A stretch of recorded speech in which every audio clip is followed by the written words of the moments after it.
They're talking basketball. They're fucking dumb as shit. They talk about basketball, but they will make dumb ass jokes. Hello, everybody, and welcome to Pod Don't Lie with Sam and Stav. We are here with heavy hearts, as it has been revealed to us and to the public at large that our favorite sports league is biased against the New York Knicks. Isn't that correct, Sam? The fix is in, brother. The fix is motherfucking in, brother. Tim Donaghy got off a payphone and went, "It's done," and slammed it down. What the fuck, man? That was Scott. We that don't was need an Tim Donaghy. We have his best friend Scott Foster. Egregious. The Knicks were robbed.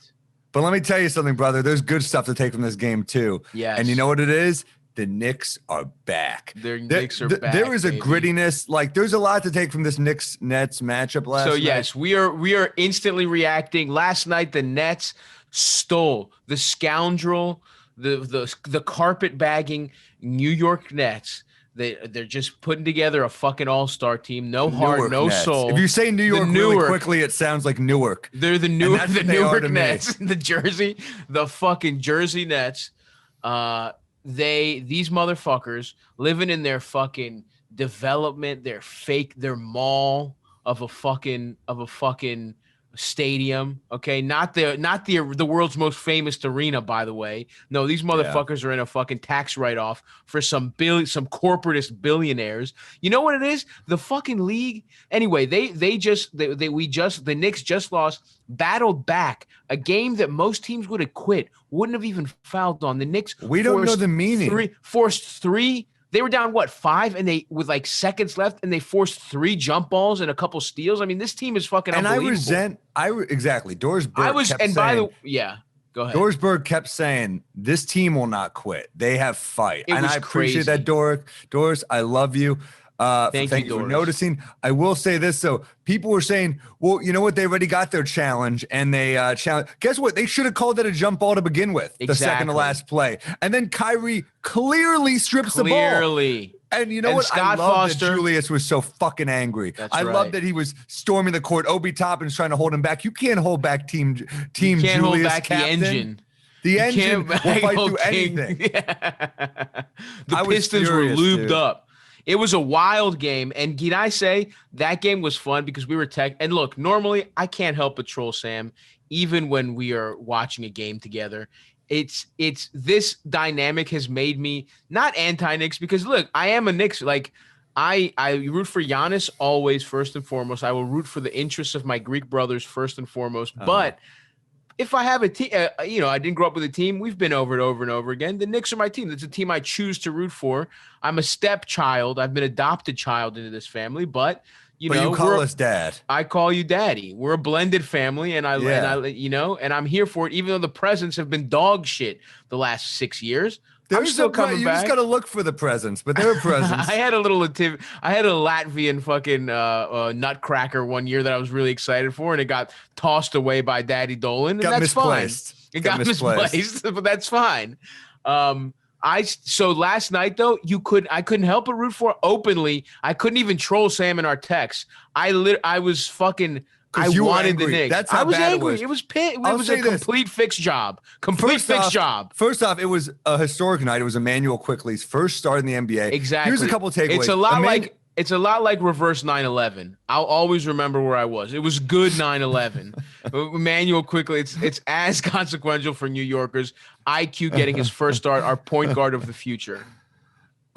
Exactly. And I will say this, Kyrie is one of his favorite players. So is Harden. So you could see that he was a little nervous. There were some butterflies. Yeah. He did not shoot particularly well. And look, Kyrie, when he's on, it is something to behold. Like, Damian Lillard said he's the most beautiful player in the NBA. Oh, it's so much fun to watch him. And listen, Harden, this version of Harden is like just not as beautiful as Kyrie, but fucking, it's beautiful to watch. It's really fun basketball to watch. Harden on the Rockets was like Robert Pattinson in Twilight, and Harden in Brooklyn is like Robert Pattinson now. We're like, oh shit, he is like actually fun to watch. Good? Yeah. But no, Harden is he looks incredible. That's the problem. Is like Kyrie shot 13 of 18. Like, what the fuck are we supposed to? The shots he was hitting were insane. They were shooting really well, especially the first half. And then, I got to say, bro, you put Frankie Smokes on that court, he fucking raised the defensive intensity. The motherfucker fouled out in 13 minutes. By the way, his first foul was when the fix started.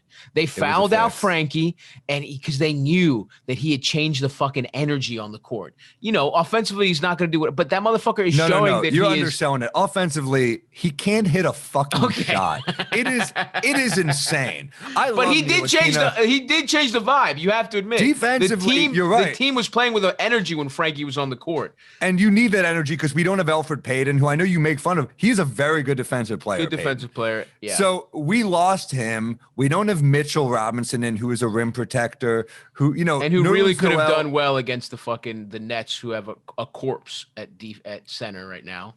Exactly. And it's tough. I mean, he opens up so much for us on both ends of the floor. Mitchell, his presence is missed. Noel is doing a great job filling in, but we need Mitchell back. I know they're missing Durant. All right. I know you listening say they're missing Durant. Okay. I'm just saying. Guess what, motherfuckers? You have the best offensive talent ever assembled. No team has been better offensively than this Brooklyn Nets team. And the fact that the Knicks, a team people said would not even be in the fucking playoff hunt this year, people laughed at me. They spit on me. They mocked me behind my back. I think you were saying people where you're talking to one right now.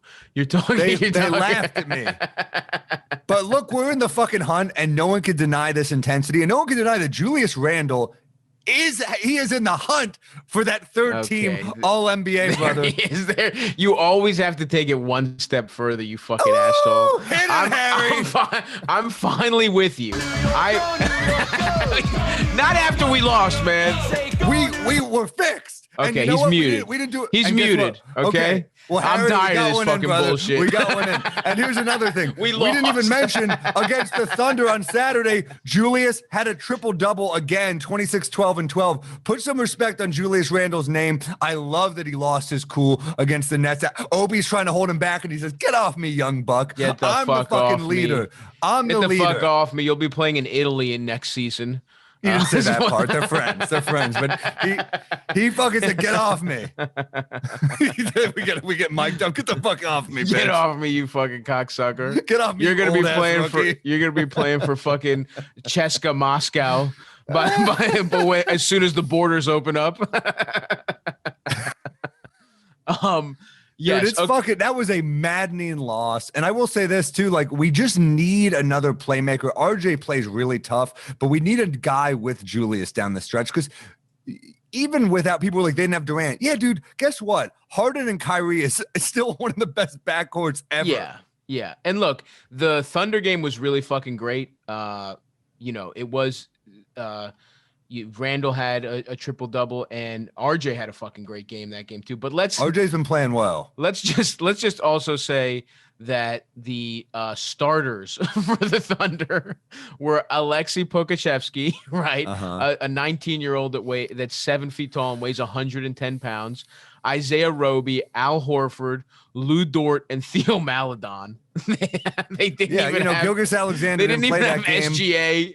They didn't have a reason. We played the game before Hill. And he played the game after. Let's just say some guys aren't up for playing the grit and grind New York Knicks, brother. And Shea Gilgeous-Alexander. You think SGA was ducking us? I think he ducked us. He knew that Barrett was due for a big game. I'm just saying this. I think right now teams are taking notice of the Knicks. You heard Doris Burke say that Paul George was praising Quickley and Randle, that Kawhi Leonard was saying that our defensive intensity is no joke. I mean, teams are giving us our due props. I will say this. Yesterday was the exact perfect game to bring this family, the Pod Don't Lie family, together. We were both rooting, and it was a tough loss, but it was a very close loss that showed fight and heart the whole time. against a contender. And at the end of the day, we got that loss in the column which is important for me. I'm still holding out hope for this team getting a nice draft pick. I'm still holding out hope, baby. But I ain't rooting for the tank, brother, because King Julius is going to lead us to the promised land one day. And I will say the other thing about that game was like on some of those possessions, Randle really was creating incredibly well. Yes. But it was the kind of thing where it's like, he has to take it to DeAndre Jordan couldn't guard him when it mattered. And they passed. Yeah, but out. Dude, how many shots did Bullock and Burks miss down the stretch? Bullock, Randle Burks, set them up perfectly. Then he hit big shots. He drew the fouls. He hit the free throws. Yeah. Randle's doing what he's got to do. He needs other guys to step up. Is it time? Here's a question. Do the New Orleans Pelicans owe it to JJ Redick to send him back to his family? They live in New York City. You know, is it time to just cut him and let him sign with the New York Knicks? Here's a take you're going to hate. You're going to hate this. Go ahead. Bullock is a better player than JJ Redick at this point of his career. Bullock is a great defender. Shut the fuck up, Sam. Shut up. He's a great defender who is shooting better. Shut the fuck okay, up. Who's a better? He's a better player than JJ. You don't want JJ Redick shooting. Not throughout his career. What did this team need? Does this team need shooting? You wouldn't have JJ Redick on this team. I'm not saying trade him for Bullock. I'm saying you would take him. This is the fucking problem. Who are we giving up? What? Okay, what are we giving up? You're telling me contenders don't want Redick? There's value on his head. I would say this. I think Bullock has more value than Redick right now. He's a two-way player. He plays great defense, dude. Do you watch him strip Harden yesterday? The dude plays every possession. He doesn't. I don't think you could say he has more value, especially if you're talking about contenders that want a little shooting. I don't even see JJ going to a contender. I mean, unless it's like the fucking back to the Sixers or something. I'm just trying to throw it out there where we get one of the best shooters of all time. I was trying to lob a fucking ridiculous hypothetical your way, and you have such fucking Knicks brain. You're like, I would rather take Alec Burks. No, I don't. Burks has been disappointing me a lot lately. You know, the guy who you were citing as because he was injured, the Knicks were fucking struggling. Don't forget when I said other teams have had games, injury. He was averaging 20 a game, and he was really lighting up a storm. Burks, he's just got to be a little more consistent. Bullock, I feel a little better when he's shooting the ball than I do Burks. Burks' shot selection has been a little questionable for me. He's got that weird little. It's almost like a pump fake type, double pump shot. Yeah, it's got a little weird. Sometimes it feels a little hitchy, a little glitchy, that shot sometimes. But yeah, I don't know, man. I'm fucking angry, dude. We got robbed, and you know it, and I know it. It was a very strange officiating, and here's what I think is going on. The NBA, they want a team in New York, right? But they've decided the team they want is the fucking Nets. It's a globalist conspiracy against a self-made millionaire like fucking beautiful against musician billionaires like our friend James Dolan. Okay, they want to back up the corporate multi-global the globalist Joe Tsai. Okay, this has fucking the tentacles of the fucking of the ruling class are all over this. They don't want. Tell you something, dude. They don't want a hard-nosed team like the New York Knicks. No, succeeding. What they want Harden, Kyrie, and Durant in the finals. They want them to be a 1 seed. They want Harden to get his ring, and they want this. They want a championship in New York, and they don't believe. And it all starts yesterday. It all starts yesterday. Everything starts on this podcast, though. We call it all. King Julius started here. I was the first person to say King Julius, and now it's taken the city by storm. There's no denying the influence of the Knicks, because you can talk about the three-headed Hall of Fame monster that is the Nets, but guess what? Who's the king of New York? It's Julius Randle. Who's on the cover of the New York Post? Who's the guy? Who's the talk of the town, brother? That's right. The Knicks are New York's team, the way the Lakers are LA's team, and don't you forget it. That's right. And let's take it one step further, okay? The NBA is clearly there's a conspiracy not only against the New York Knicks, but against there's a high-profile player making anti-Semitic comments. And what is the most Jewish? Which team has the biggest Jewish fan base without question? the New York Knicks. Yeah, Meyers Leonard is over there saying hateful things online. The same. And not a week later, do the New York Knicks get screwed out of a game? Is it a coincidence? I don't think so, folks. You know I what don't else bugged me so. about the Meyers Leonard story? That Wes Welker let's get into invited it. him. Well, he invited him. He's like, he said some anti-Semitic stuff. I'd like to invite you to Shabbat dinner. Hey, guess what? Guess who else would like to go to your Shabbat dinner? Me. And I've never said any anti-Semitic shit. Why does it take that to get an invite, Wes? Also, look, I know you're Jewish, but playing for the Patriots enough years, it kind of cancels out any kind of minority status. Any being a fucking a slot receiver, a gritty slot receiver on the Patriots. No, he was a badass dude. Welker. Yeah, I don't know. He was a tough player. If you're on the Patriots long enough. Although, you know what, I will say there's plenty of Republican Jews, so maybe he's that style of Jew. Maybe he's that style, Welker. So the Leonard thing we didn't cover at all. We didn't cover it all. Myers Leonard was Wild Call move. of Duty. Call of Duty. Call of Duty. He's not, by the way, it's his own home. He set up the stream. No one caught him off guard. He woke up that day. He was like, oh, time to publicly stream video games and talk on the internet. What words am I going to use? There was a word. I don't know where he used the hard K word too. Here's what I don't get. Yes. Why does that he word dropped a come up? K-bomb. Why does that come up during Call of Duty? Thank you. Of all the games, are you mad that we're adept at avoiding drafts? Is that what it is? How about this? Maybe he was playing as the Nazis and he was trying to be very realistic. Maybe he was he was like, I hate to do this, but I have to get into character. My character was randomly selected. I don't believe it. No, I'm with you though. It's like, and also he like paused.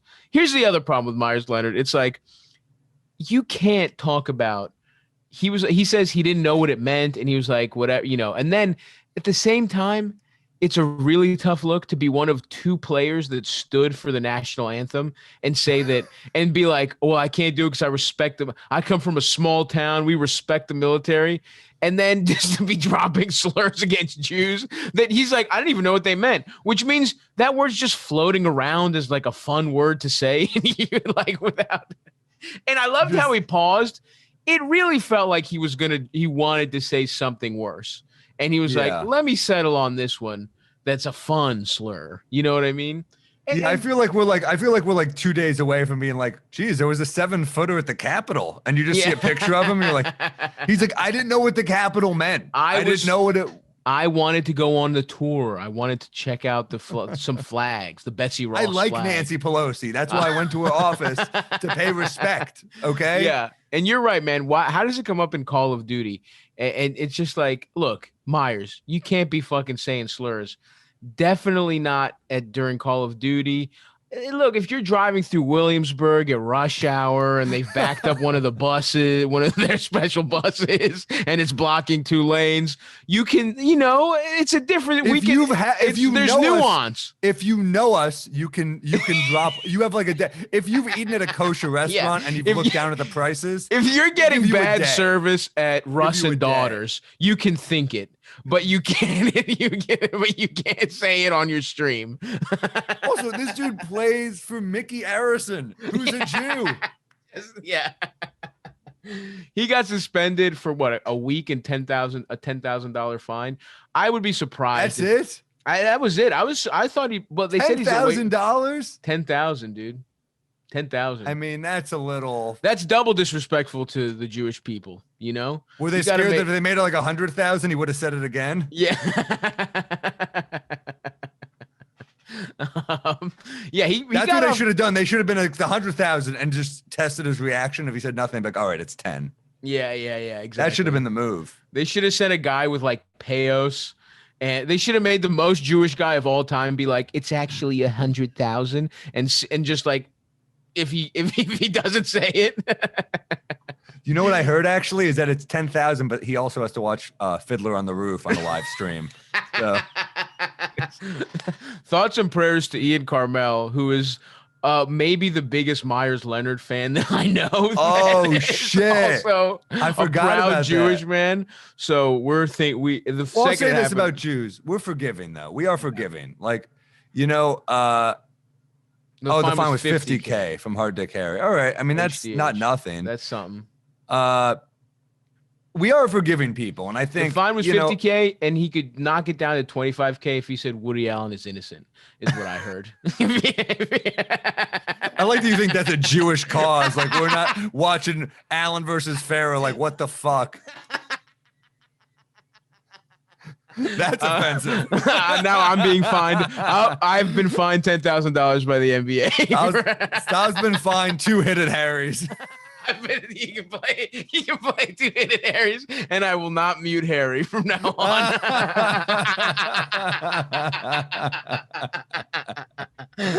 Well, I do think you know, it's like a bad look. It's also a bad, like you said, New York's a Jewish market. Miami's a fucking Jewish. That's true. Like Miami, Florida's fucking Jewish, dude. Yeah, that's true. That's a good point.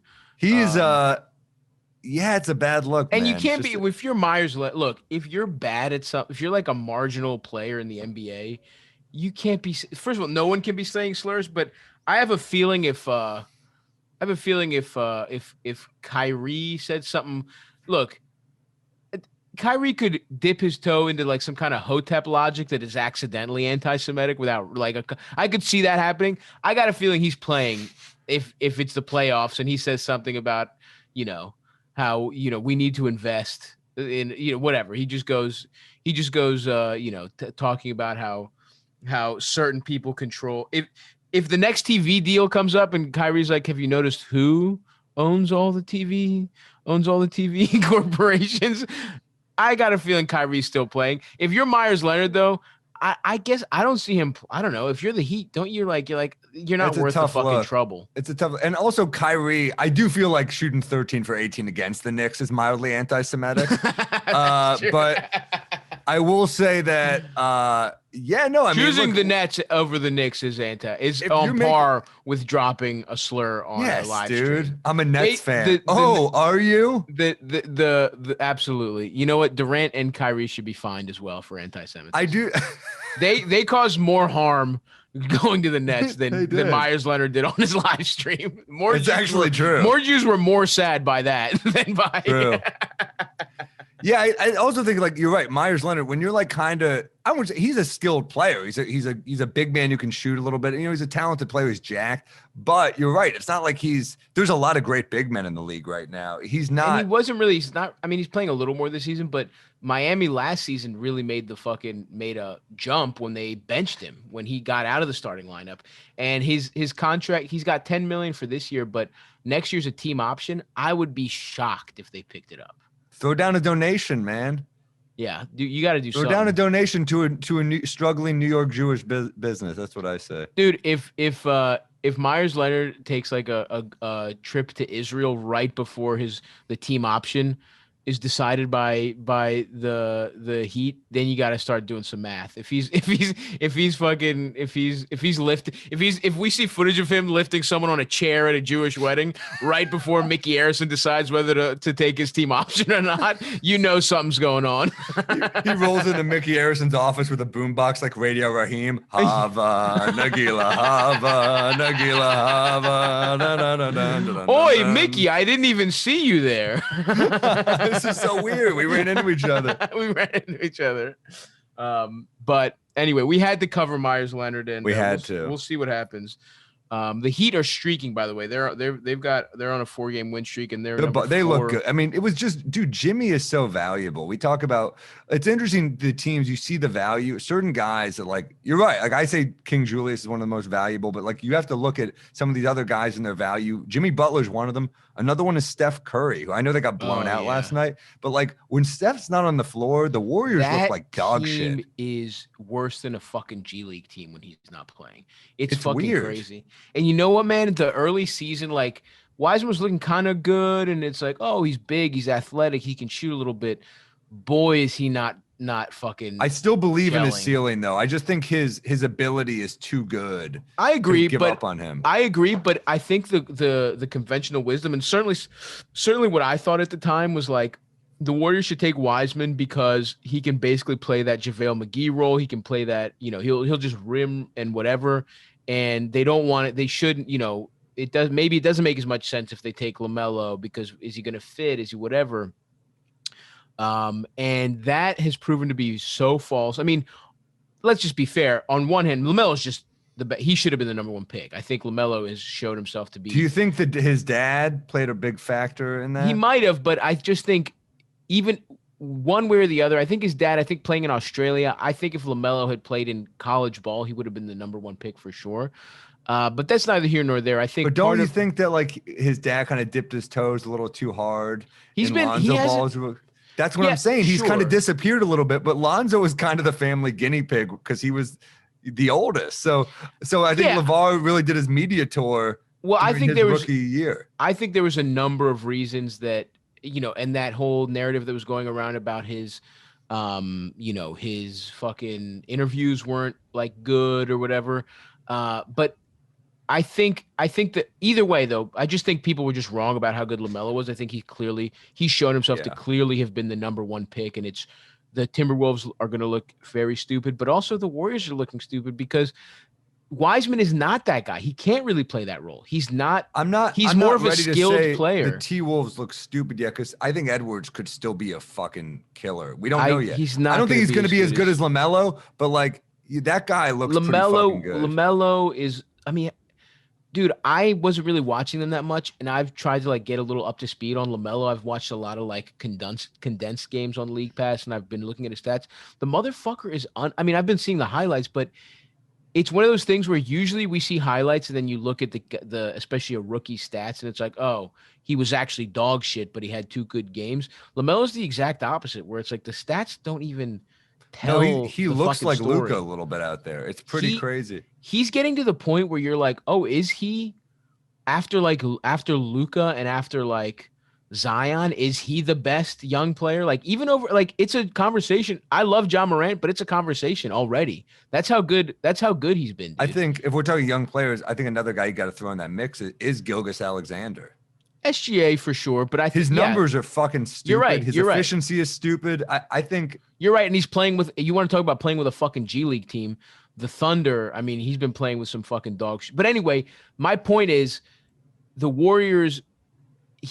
Wiseman was thought of their like. Remember, everyone's like, oh, he could be like a more athletic Rudy Gobert defensively. It's like maybe that happens for Wiseman. But Wiseman has clearly shown himself to like not understand how to pass the ball, like doesn't understand how to fit, like his role in that offense. He should be playing in an offense where all he has to do is set screens and fucking rim run and dunk at this point in his career, and maybe space the floor a little bit. The Warriors he's going to have a good jump shot. I still think he's got a really high ceiling. When you see I know he's been playing badly lately, but like, I'm not saying he's bad. Kid. I'm saying he's a bad fit for the Warriors. Is all I'm saying. He's shown himself to be a bad fit.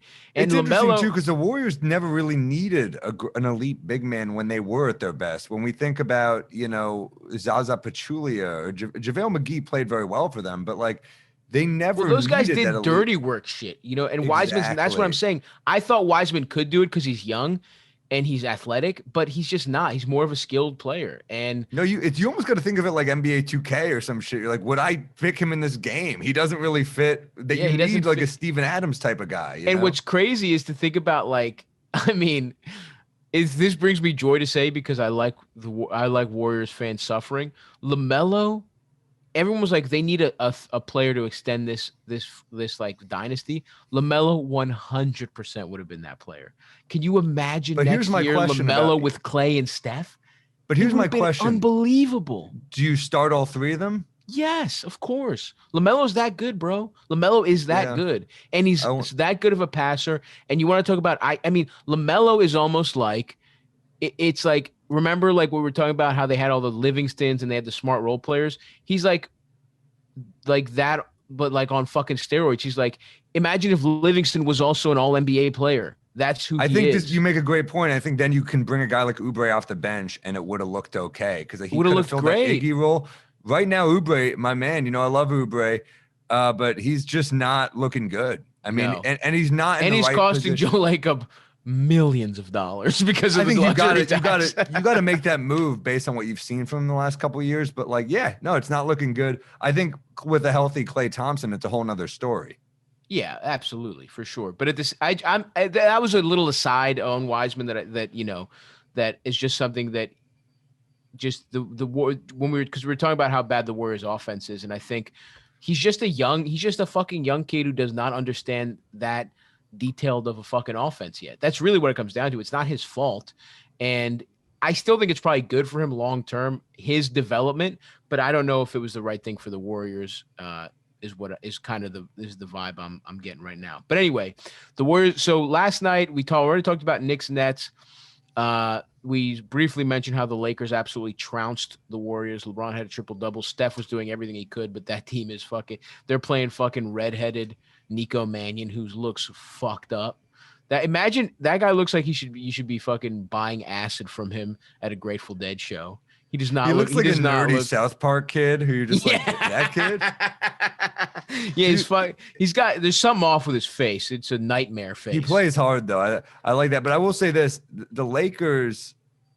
It's been a while. AD and Durant. It's like they've both been out like a kind of sneaky, sketchy amount of time. I wanted to talk about that. So, there's some injury news, obviously. Let's talk about that. First and foremost, the biggest injury, the freshest injury that we haven't covered is Joel Embiid hyperextended his knee against the Wizards. Thank God it's not worse. It looked bad. Were you watching that game or did you see the highlight? I saw it later, was but it looked horrible.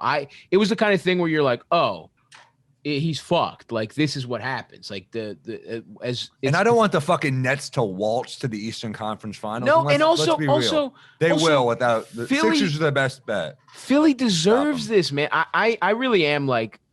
I am rooting for the Sixers. Like that's as much as this goes along. They've been fun to watch. We've grown with this team. There is that element of like you've seen Simmons and Embiid with that franchise. I remember the process, all this stuff. And Embiid is putting together a fucking MVP season. He's still the front runner. And Simmons is the most unfairly hated on player in the NBA. Yeah, and Simmons has an opportunity to really show what he can do. I mean, he's done that in the past when Joel's out. He's exploded. But did you hear that announcer at the Wizards game? The Wizards announcer said he was like Who overrated. Said he's the most overrated player. He gets hated on. Do you watch this dude play D? Like he's the best one-on-one defender in the NBA. It's weird too because the people that call him overrated are the people that are like coming in their pants when TJ McConnell takes a charge. You know what I mean? It's like Ben Simmons is the grittiest player. Like all this grit, old school shit. That's what he is. Plus, he's you think a it's because of his face? Genius. You think he's kind of like a handsome guy? He's a pretty boy. He's a pretty boy, and he just didn't live up to the. It's the face. It's also like the branding of him as a point guard. It wasn't just branded. It was like LeBron always calling him Young King. Yeah. And it's like, hey, guess what, LeBron, when you're doing that, you think you're helping someone. This ain't pro wrestling. You're not putting someone over. You're putting a fuckload of pressure on them. Yeah. And anyway, whatever. That's weird. That's fucking stupid. I think ultimately he's just the more you watch that team is a well-oiled machine, though. You see, even without Embiid, it's really the Tobias spot is what, like, if Tobias was Jimmy, which he should be, this team, would be the next level. But I will say Tobias is playing incredibly this year. He's playing really well. Yeah, he's on his Middleton shit. I'll give him that. He's playing as good as the beautiful Chris Middleton. So here's the deal with Joel's injury. He hyperextended it. There is no structural damage. It's a bone bruise, which still sucks dick. Don't get me wrong. A deep bone bruise is fucking, especially when you're fucking 7'2" and 350 pounds. You don't want that. So at this point, he is, he'll be reevaluated in 2 weeks. And so far so good for the Sixers. They beat the Spurs in their only non-Embiid game. But so he's going to be reevaluated around the 26th. In that time, they play Milwaukee, they play Sacramento, whatever. They play the Knicks. Not an easy one. The Knicks tonight, brother. They play the Knicks tonight? Yeah. The problem is the Sixers. Yeah, we got them tonight. Problem is the Sixers. They play the Warriors and the Lakers in that time. Well, we got a back-to-back, which is, we played a tough game last night, nationally televised. But I will say this too is like, the Sixers, even without Embiid, are a really tough team. They have good spacing. They have good shooting. Simmons is still a star. Tobias Harris was playing borderline all-star basketball this year, and they've got shooting. I mean, they're not an easy, and they play good D. They're just a very good team. Yeah, so we'll see what happens. And, when he's set to be reevaluated, the first 2 games back are Clippers Nuggets, so that's not those aren't easy games to come back to. But although the Nuggets are disappointing me, man. Nah, dude, the Nuggets are putting it together. They just went on a 5-game win streak. They got trounced. I watched them the other night lose one though. To the Mavs. They beat the Mavs beat them, but then they bounced back. Yeah, I want the Mavs to fucking lose, dude. The Mavs are not losing. Get that out of your fucking mind. It's over. The Mavs are not losing. It's just getting warmed up, brother. I know they're trying to hunt for Aaron Gordon. I don't know if you heard about that. They're in the Aaron Gordon. There's some Aaron Gordon sweepstakes stuff going on here. So that's the Embiid news, right? And I think we'll see what happens over the next 2 weeks. We'll see how it affects the MVP race. We'll see how Simmons looks. We'll see how Harris looks. And, this is also why you have Doc Rivers, right? This is the kind of thing a really good coach can earn you a couple wins when you're missing your MVP candidate with just good coaching and keeping the team together. So it'll be interesting, even though it's so fun to watch Embiid play, it'll be really interesting to see what happens to the Sixers over the next couple weeks. And the next thing you talked about, injury wise, we have AD and KD who are both, they're dragging their feet on their injuries. Before we get into the specifics, I think one thing that they have crucially missed out on their injury treatment is that they haven't tried the medicinal benefits of high quality CBD. And if I were them, I would prescribe right away a visit to cushydreams.com. That's KUSHY dreams.com. And if I were Anthony Davis or Kevin Durant, I would go and I would buy some of the finest lab grown, tested and approved, highest CBD concentration out there of smokable CBD. If you spark this shit up, you're feeling great, baby. They got all kinds of different stuff. And AD and KD, they have different types of, they're different cats, right? They have different types of their composure's different. They have different kinds of mental makeups. One of them might want more of an upbeat, more of a sativa, a hustle hybrid, right? Something like hustle, energy, all that kind of good shit. Now, if you need to chill out, right? KD sometimes get in his own head. He probably needs more of a down, something that an indica hybrid, something that keeps you grounded, keeps you relaxed. That's the kind of guy I am. I got my thoughts are bouncing around my head all the time. Like, you guys are listening to Cushy Dreams. Yo, send me some flowers. Send us both. Dream. Send create. us. Those send are the three us, I like. No more hustle. Exactly. Send us the peace dream, all the mellow ones. And you know what, Sam? I'm not a flower guy. I like the 0.5 gram tin of joints. I like them both. They have their new premium reserve line. I have my little pipe right here. I like to smoke as I sit and watch my games. So a little flower and a little mini joints, please, if you're listening. And I would love just the mini joints, Cushy Dreams. Thank you so much. And if you are out there listening and you're thinking, wow, I want to smoke like Sam and Stav, and we are actual users of this is not an advertisement where we just are getting money and we're pretending to like the product. We love the product. We like their new line of the 0.5 gram joints. They're beautiful. And I have some right here. I had to smoke some of that Dream after I watched King Julius. You were heated last night. I was angry. I needed to dream. You needed to dream. Dream big of Julius making that 3rd team All-NBA and the Knicks, which will not be happening. And I want that 1-8 seed matchup, brother. Which will Knicks not be Nets. happening. I'm coming for That's it, brother. right. Knicks Nets. You know what? That will be awesome. Crawling. Stop. If there's a 1-8 Knicks, we're going. We're going. Bro, and when I get fucking vaccinated, do you see Spike Lee yesterday? He was at the game with a mask on. Bro, when I get vaxxed up, we're going to games. Let's do it. All right, I'm down. Anyway, so now speaking of the vaccine is one thing, but let's get back to the important medicine, and that's the smokable CBD from cushydreams.com. I've heard it cures COVID as well. It's out there. That's actually what is in the Johnson & Johnson vaccine. It's pure crystallized. Fauci is saying he's been talking about Cushy Dreams at some of these press conferences. So if you want to be like us, you want to smoke the shit that we smoke to mellow out and watch basketball, you want to head over to cushydreams.com. That's KUSHY dreams.com. Use promo code PODDON'T. That's PODDONT for 20% off your next order. So go to cushydreams.com and use promo code PODDON'T and smoke that beautiful fucking Cushy Dreams for us. Anyway, let's get back to AD and KD. Like I was saying, hopefully they're smoking that Cushy Dreams. But you're right, it's getting kind of weird, bro. Anthony Davis has been out. KD hasn't played since February 13th. That's the last time he played. I thought the KD thing was going to be a couple of weeks. It's always so weird, you know. Both of them, the Lakers and the Nets gave the don't panic. Look, they're out a couple of weeks, but since it's the All-Star game, we're just going to hold them out till the All-Star game because that was the vibe. It's like we're going to hold them out just to give them extra rest. And now both of them, Anthony Davis is going to be reevaluated in 2 weeks with an Achilles and / calf injury. And they were like, oh, it's the tendon around it's like the something around the Achilles tendon. It's not the actual Achilles, which feels fishy to me, right?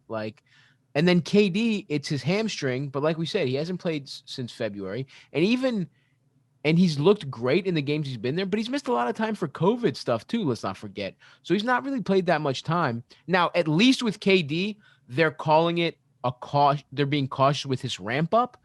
And they're not saying he's going to be reevaluated, but at the end of the day, that's also semantics. And they said he's going to get another scan, whatever type of medical scan, I'm not sure what it is, in a week. So they are reevaluating him. So it's now hopefully I'm a little more hopeful with KD. With KD, it feels like the kind of thing like, hey, we played you a lot of minutes when you were playing. You came after this huge injury. You looked great, but we have these two guys that are carrying us right now anyway. We're playing great anyway. We really just need you to be ready for the playoffs. So let's take it super slow. With AD though, that's the one my antennas are up a little bit, which is because the Lakers could use him. They could really use him right now. They looked good last night. I mean, when they were out with AD and Schroeder, that's when I was kind of like, what is going on? Tough. They were tough. But Harrell was looking pretty tough last night was good. When Harrell looks good, he can make up for some of that offense, but he doesn't look. He hasn't had a great season overall. How about Kuzma airballing that? A technical free throw. Here's what I don't like about the Warriors. They're mocking him as he airballs a technical. It's like, you guys are down 15 at this point. Yeah. Yeah. Draymond and Steph. That's the problem with the Warriors mentality. They can laugh, but it's like, that's the problem with the Warriors mentality. It's like you ever playing in the park with someone and you airball and they're just like, oh shit. And you're like, yeah, I'm winning, dude. You don't trash talk when you're losing. Yeah. It's like, it makes no sense to me, but they have that champion mentality, but now they're not. It's like Steph is saying, all these teams are gunning for him every night because they remember what the Warriors did. Right. So they still have that mentality too. But dude, I'm missing Clay still. I know I've said it before, but I'm fucking missing he'll that, be back. dude. He'll be back, dude. Anyway, so yeah, I don't know. I'm a little worried with the Anthony Davis thing. Something to keep an eye on, folks. Keep stay woke. It might be a little. Lakers might be fucking fudging some. Because the other thing is, how about the Clippers too right now? Who I know they finally beat the Mavs, thank God, last night.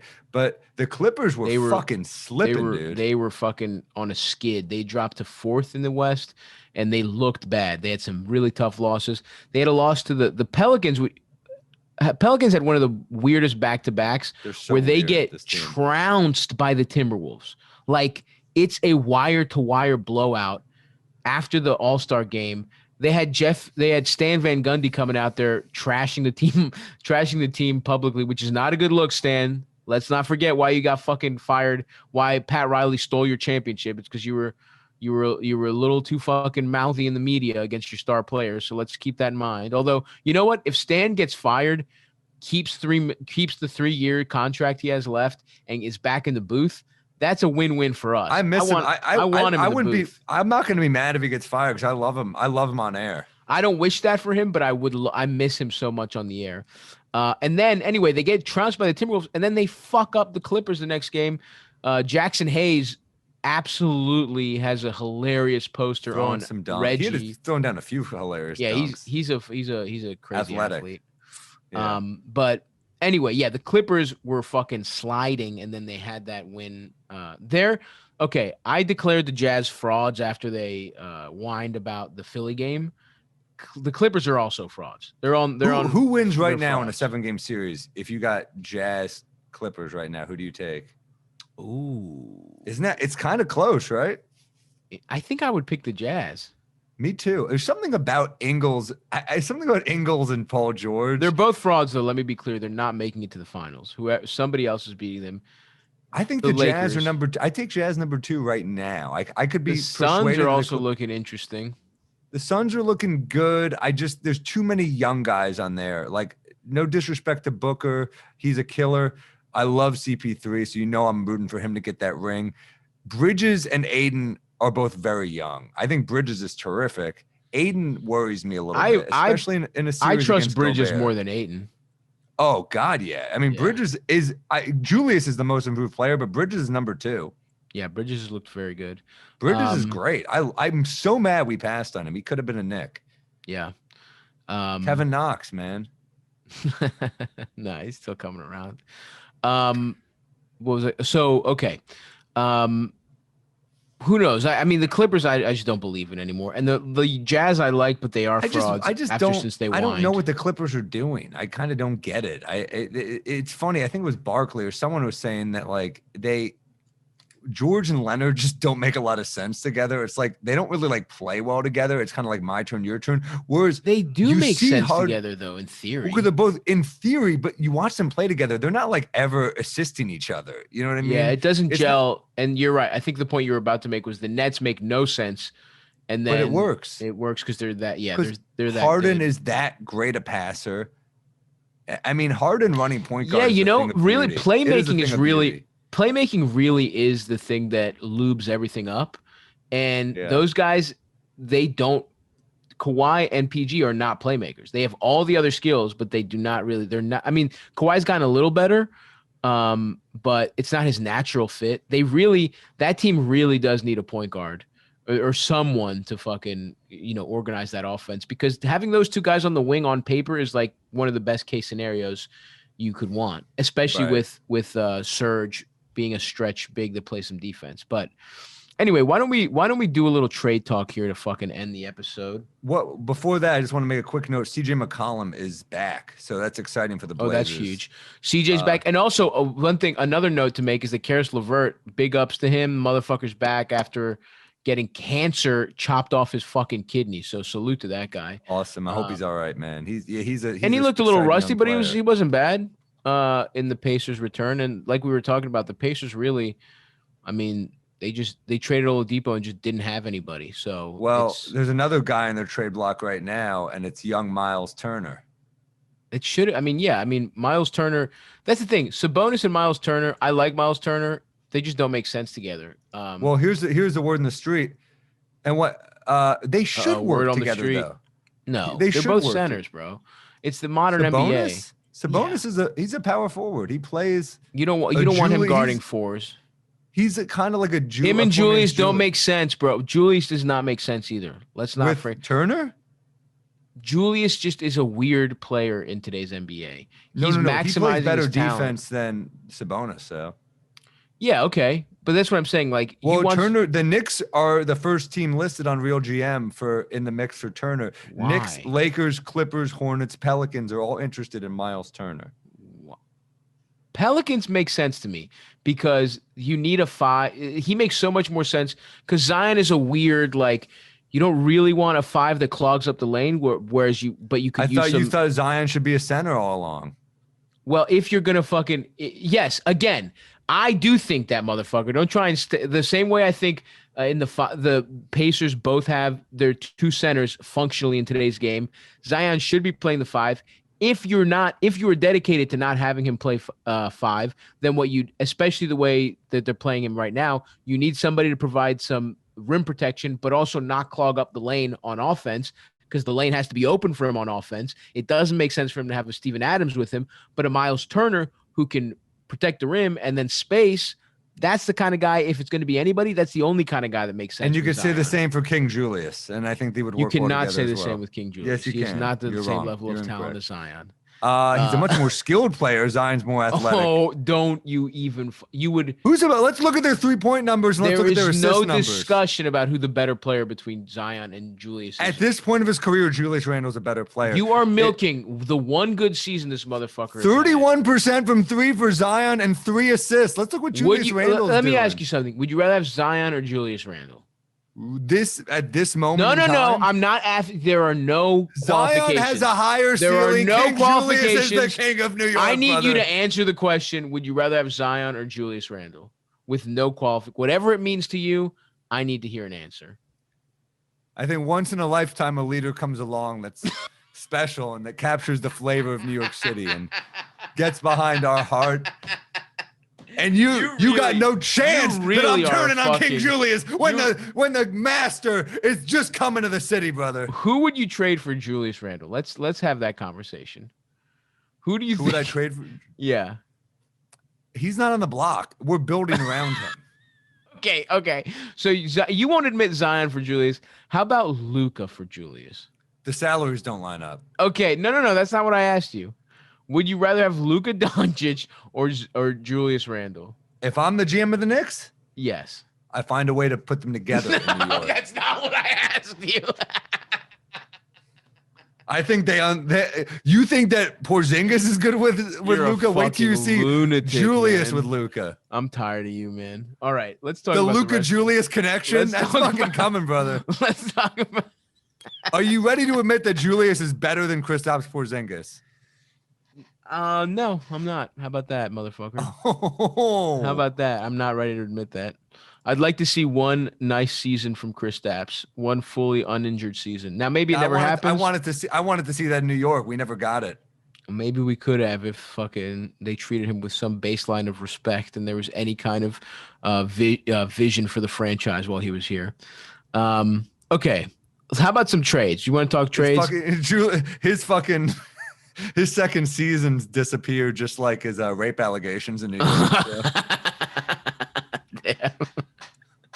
I believe I don't. Did anything happen from that? I don't know. I don't know, but I'll tell you who you don't hear that from. A gentleman in King Julius. You're gonna fucking take it there, huh? You made me take it there. You made it go there because you wouldn't admit that you would rather have Zion or. It is not the New York way to put our best player on the block. He is with us, brother. Hypothetical or not, there is no New York way. It doesn't exist. This franchise has been run like shit. Unmute him. You're unmuted. I owe you one. I owe you one. Go ahead, Harry. I owe you two. Go ahead, Harry. I owe him one hit, Harry. Go ahead, Harry. Yo, my bad. I didn't have it. Harry! This counts. This counts, Sam. No, it's not my fault. There's user error. It's not Harry. my fault. Harry! Say go New York, go New York, go. Go New York, go New York, go. Say go New York, go New York, go. There you go. We're back on track. You got to hit it, Harry, because of bringing up Kristaps Porzingis' sexual assault allegations. Congratulations. All right. Look, I'm not gonna act like I don't miss Kristaps Porzingis, man. He was fuck it. I'm tired of talking about the Knicks this episode. God damn it. There was one episode. This episode started where we're both united in our pro Knicks lunacy, and in 50 minutes, you have gotten me back to our natural order of me being annoyed at you about how much you overvalue the Knicks. So why don't we talk some trades while to round out our episode here? What do you say? You're right. Miles' turn to the Knicks does seem like it could happen. I'm not positive, but here's the thing: Stenner stuff with the Knicks doesn't make any sense to me unless they're saying we're not re-signing Mitch. Like, why the fuck would that? You want to hear the most despicable? Well, the Drummond talks. That's despicable. That's horrible. They scared me. The only way that makes sense is if we do that, and then we trade Mitch for an elite scorer. I guess. I don't That's want the Drummond. only way it makes sense. Drummond to me is in the terms of the buyout guys. So there's a lot of people that want centers, right? Big men. He's only 27 though. He's only 27. Now, in terms of Drummond, JaVale, fucking LaMarcus Aldridge. Who else is out there? Is there any other centers that I'm missing? Like, yeah, take Drummond right off that scrap heap, but only But because he wants he's a younger. max. No, no one's giving him a fucking max. He's out of his fucking mind if he thinks he's getting a max. He is a great defensive player. Whiteside, he's not getting a fucking max, dude. No, God, no. I'm agreeing. But with the you. Knicks were talking. The rumor earlier was that the Knicks might fucking because the only team that has the cap space is the Knicks, or I guess the Celtics, but they're not trading for Drummond. My point is, I don't think Drummond is. I think Drummond's a buyout guy. I think LaMarcus Aldridge is a buyout guy. We talked a little bit about that on the Patreon. Go to patreon.com/poddon'tlie, folks, if you want 2 episodes a week of the show. But we did talk some trade stuff in that one. So if we don't touch on some of these guys, it's because we already touched on them in the Patreon, and go fucking listen to it. So Drummond, I don't think he's getting fucking traded. He's got $28 million, right? No one's fucking taking that. But on the buyout market, I think he makes sense for the Nets, Nets, Lakers, whatever. They both need a big man. The Nets got him. It's like they're already, to me, easily going to come out of the East. I don't think anyone touches them. I don't think it's easy. Let's not get it fucking ahead of ourselves here. Dude, I love Giannis and I love seeing you happy. I don't think any team can stop them. I just don't think it's even. I think the Sixers and the Bucks could, and you know what? Even the Heat, like these teams have some ability to put something. There's a roadmap to 3 teams making it a series. I want to see some good fucking playoff basketball. Don't tell me it's going to be a walk. I'm going to be pissed off. I want to see good playoff basketball too. I'm telling you what. I'm bummed to tell you. It's not. It has. Look, everyone is talking about they're unstoppable. Teams have gone on streaks before, all right? Let's fucking all relax. They could also hit a fucking bad streak. They haven't figured out their defense yet. They don't even have their best player. Okay, that's fine. The best player might not fucking come back. He's got a mystery hamstring ailment that's fucking taken 5 weeks so far. So let's just say nothing is fucking. We don't know anything yet. Anyway, the other guys to look at, PJ Tucker. Apparently, the Rockets want a young, talented player back. I don't know who has that really. Man. I love PJ Tucker. His value isn't super high right now. Doesn't mean he couldn't still be very valuable for. Could the Nets get him for like Dinwiddie? You know what I mean? Who's injured, but they could have his bird rights, and who's a good guy, a good player. Now, I don't know if the Bucks want to do this, because the Bucks get him. Dinwiddie's a free agent next year, so I don't. But that's what I mean. No. But the team that trades him gets his bird rights, and they can keep him under. They can go over the cap to sign him. That's why you would trade for Dinwiddie. That seems about right value wise for a 37-year-old guy who's 6'6" and guard centers, right? The Bucks, could they, if they wanted to, could they trade Dante for him? I think that makes sense. In terms of what the Rockets are asking for, I don't know if would you do that? I don't think I would do that. I thought you were a Dante guy. I like Dante, but I just think, well, who the fuck do the Bucks have to guard people, man, and to spot up and shoot threes? You know what? Maybe after talk, I don't know. I don't necessarily think I would do it. That means you were saying that you rank Dante similar to the way I rank RJ Barrett. Yeah, and I would trade RJ Barrett for PJ Tucker. You just sound crazy now. No, I wouldn't. I'm just saying it seems a little much, but I'm just talking about what is possible. He's only giving you 10 a game, I guess. And again, do I believe that the Bucks might be able to put it together? And also, could the GM fear for his job and make more of a fucking win now move? You know what I'm saying? PJ Tucker is having a pretty quiet year, but he's 35. And he's not even playing well with the team anymore. So, but dude, he's fucking 35. His ankles are probably extra broken down because he plays in Jordan 1s, you know? Like, yeah, he's playing with like experimental, like fucking sandals from like a Gucci. He's playing in Gucci's only ever basketball shoe that has no traction. Anyway, in terms of a fit that makes that team a little more interesting, Giannis at the 5, PJ at the 4, Middleton at the 3, Drew, and then I don't know, pick a guard. That's a little, that gives him a little something. It's something to think about, is all I'm saying. And I don't know where else, because the Nets seem like they're actually out on him. I don't know if the Lakers have a young guy that makes sense to trade for him, et cetera, et cetera. I don't know where he goes. Drummond, like I said, buyout guy. Aaron Gordon, here we go. A lot of people are interested in him. Apparently, Minnesota and Portland have both have some interest. John Collins is out there as a possibility. Yeah. Celtics want him. Celtics and the T-Wolves have both talked about him.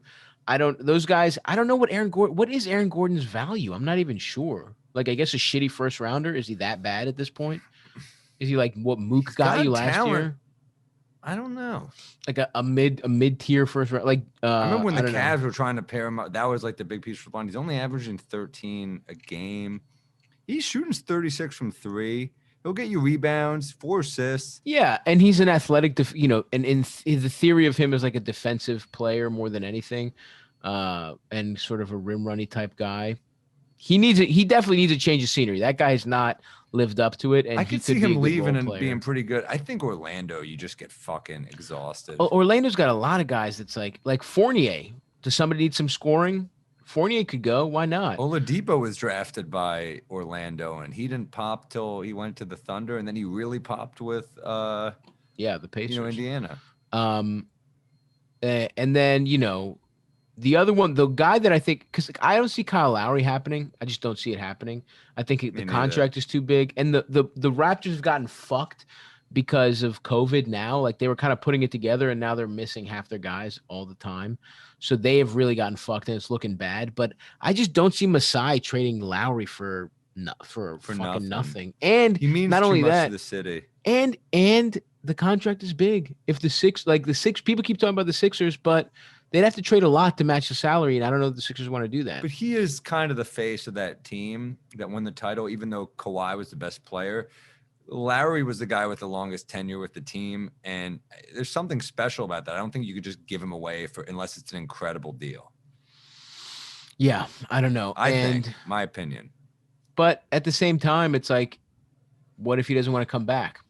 I don't know. Right. Maybe. I mean, Danny Ainge, we make fun of how heartless he was, but like the trading Pierce and Garnett was for the right thing to do. Yeah, well, those guys wanted to go though. That's the difference. Those guys were like, "Fuck it, let's be on a contender." Maybe again. Lowry wants to be on Philly. You know what I mean? He's from there. He might. That's true.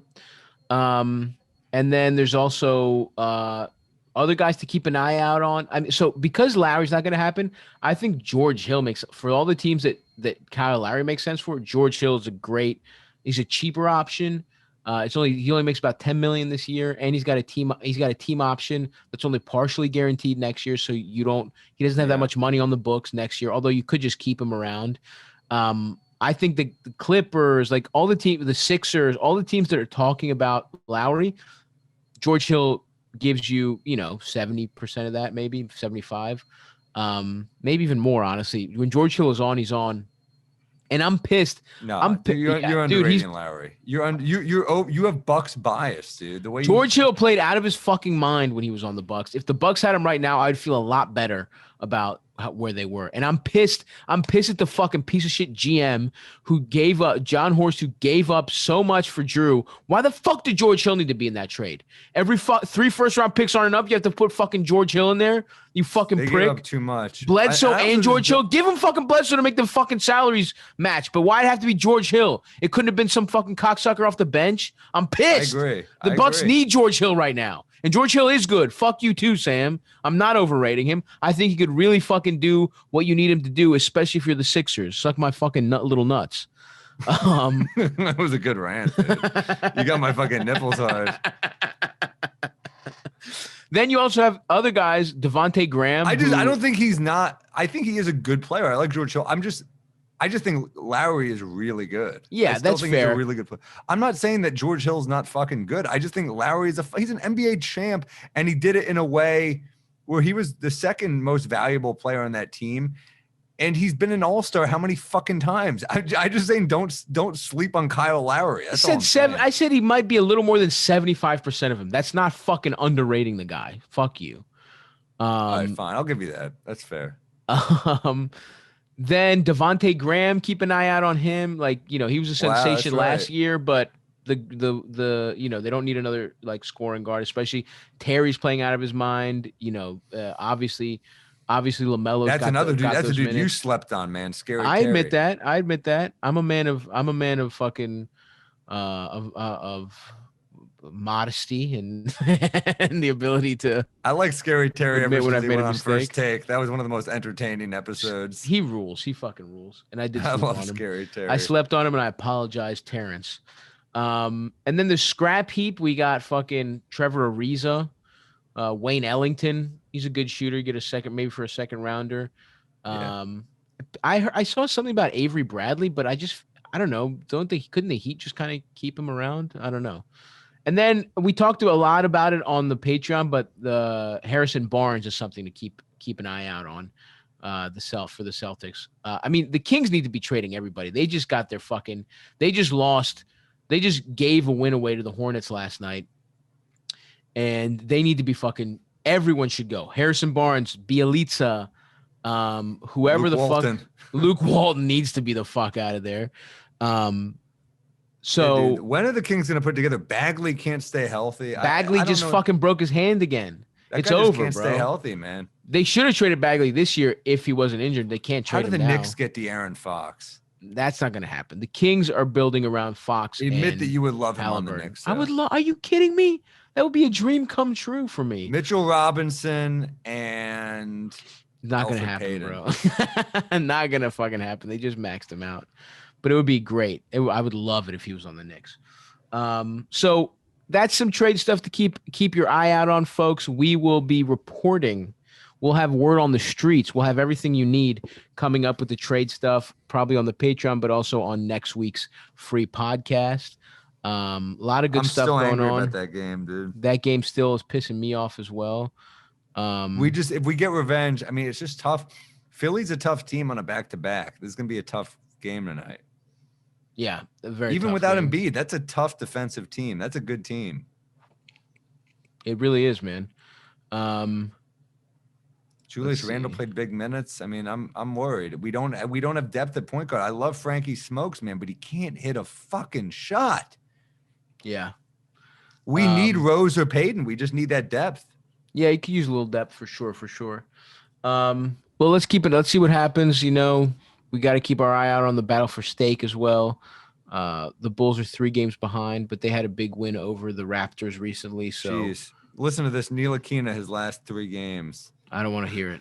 Don't tell me about it. 0 for 9. It's about the energy he brings onto the court. Fuck. I love Frank so much. He had a couple good games before that, but the last 3 games he's really hurt. I mean, he's just got to hit those open shots because they're open, man. He does okay. play. I love Frank on defense. I can't say a bad word about him. I love him. defensively. He does bring an energy. You're not wrong. Okay. Let's see here. Why don't we read a couple reviews? And get it going here. So this is from Madden AK. And guys, leave us reviews. 5 stars, please. We will read some on our show. Keep them brief. Some of them are kind of big, kind of long. I might go through some of the longer ones later and cut them down, but they're not getting read, and that's because of lack of brevity. If you got left out, but go to patreon.com/pod don't lie. Sign up if we're gearing up. You know, the playoffs are coming soon. You're gonna want this twice a week fucking hard dick reporting coming from us, at least for the stretch run. Give it a whirl, see if you like it. And if you can't do that, please go give us 5 stars. We really appreciate it. And we're closing in, guys, on 1 million downloads total. That's fucking Wow. big. It'll probably Man, happen. we're over 1,200 on Patreon too. That's fucking great. Thank you to the Hard Dick 1200. Okay, let's read a couple reviews here and we'll get out of here. This is from Matten AK, who says, sensational. Not sure if I'm watching a basketball podcast or just Zoom therapy sessions for an addict fantasizing about what the Knicks could achieve with better ownerships. With better ownership, an addict of delusion, some would say, as well as his nonstop dreams of rolling over in bed after a night of making sweet, sweet love with his ever so tender King Julian, he calls him, then sneakily going in King for Julian. seconds with Kelly Oubre, and the funny-looking therapist isn't getting paid enough. Whatever, the show is truly great. Thank you. I am a funny-looking therapist. Paco Munson has some different ideas. He says, Julius Randle is not your father. Get off his dick. Great pod besides the boring Knicks talk. You're not going to like this one. This is from Stefan Peffin, who says, Kelly Oubre. I'm giving Sam 5 stars for getting through a best hair in the NBA conversation without picking the obvious champ, Kelly Oubre. I'm giving Stav 5 stars for his Letterboxd reviews. Thank you. I am also a film critic. Check out my Letterboxd that almost got banned for being too horny. This is from Compassionate Conservative, who says, I don't even like the Knicks. One guy swears this is the year, and the other guy tells us what all the other NBA podcasts are saying. It's perfect. It just needs a Ryan Lambert guest ep to tell us which NHL teams are which NBA teams. We'll keep that in mind. Thank you, Compassionate Conservative. We are like a one-stop shop here. If you don't have time to listen to every NBA show, I do it for you, and I poorly summarize it, and then I also talk about sucking off the players. And then Sam is just insane, like we said. Love the show, and the guys just here to make my peace and say Boston sports owns Stav's brain when he cries about us, but still killer funny. And Sam is so pure with his Knicks fandom. It's awesome. I subscribe to the Patreon. I highly recommend it, and keep it up, 10,000 step bastard. Thank you very much. Lie to me, even though you are a piece of dog shit from Boston, very clearly. Okay, what do we got here? Oof, this is too long. I'm going to see if I can summarize one later on. Some of these are too long, folks. You're going to have to keep it brief. Oh, Jesus fucking Christ. All right, I'm going to read the first sentence of this one because it's long as fuck. This is the only basketball podcast you need to listen to, hosted by Stavros, basically Sloth from the Goonies with a smoother complexion, and Sam, the resulting love child of a torrid affair between Enos Cantor and Bert from Sesame Street.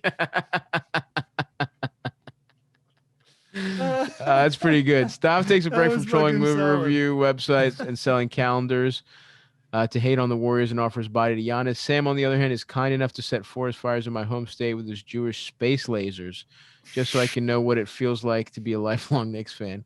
America doesn't know if it was a Julius Randle All-Star Game snub away from Sam, Spike Lee, and about 50 overweight NYPD officers. All right, man, look, just a little too long. I'm not going to lie to you. This started off strong, but it's a little wordy.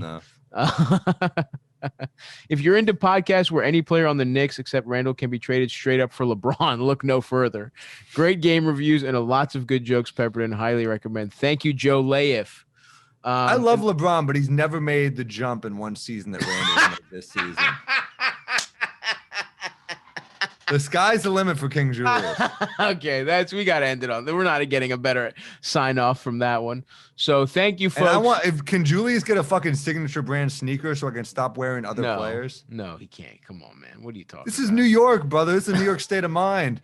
You know kids are going to be rolling around those King. I'll get him if he gets it. Julius, if you're listening, I'll fucking rock. You're guaranteed one pair, Julius. Thank you guys for listening. Thank you, Sam, for saying LeBron has never made the jump Julius has in this year. Even though he probably made it from 8th grade to 9th grade, probably. But no, you got to stand by your man, dude. I respect that. I love that about you. Stand by your man. Thank you guys for listening. We will talk to you soon. Bye. Bye.